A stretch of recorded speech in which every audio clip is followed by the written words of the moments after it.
замечательная поэтесса. Она придумала, собственно, мультфильм «Большой секретарь. Маленькая компания». И Юна же Морец придумала песенку про ежика. Этот ежик не простой, а какой?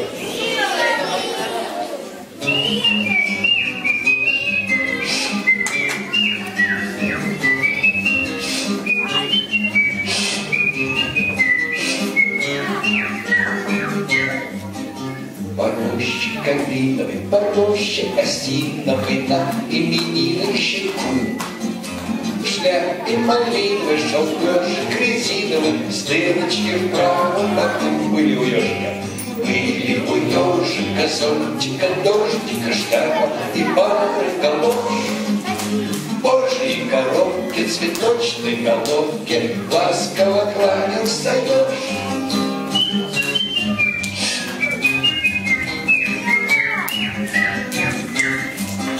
Здравствуйте, елки, да что вам иголки, разве мы волки вокруг?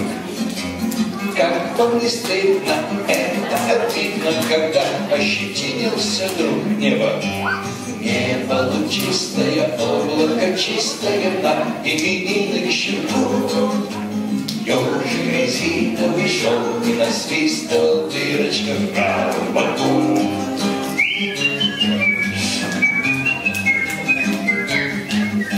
Там, видите, в Гольстенчик стоит инициативная группа. Они поют. А вы что же не поете? Не было чисто. Вот давайте, не было чисто вместе. Небо чистое, облако чистое, на именинных щеку.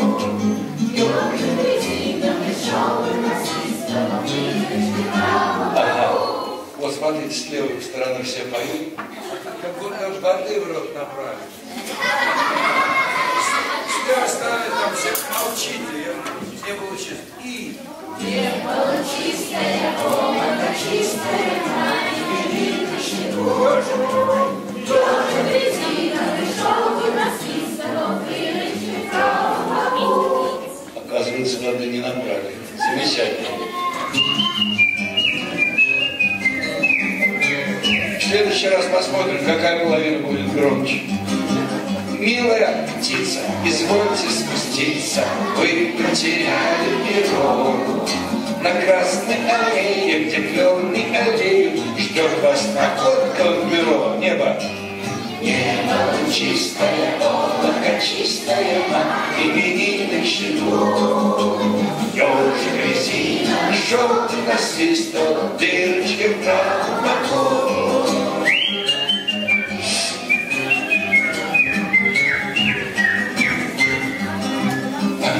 Много дорожек прошел этот ежик, а что подарил он дружку.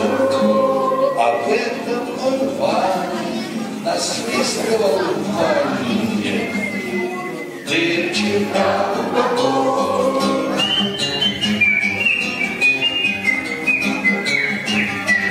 Небо чистое, небо чистое,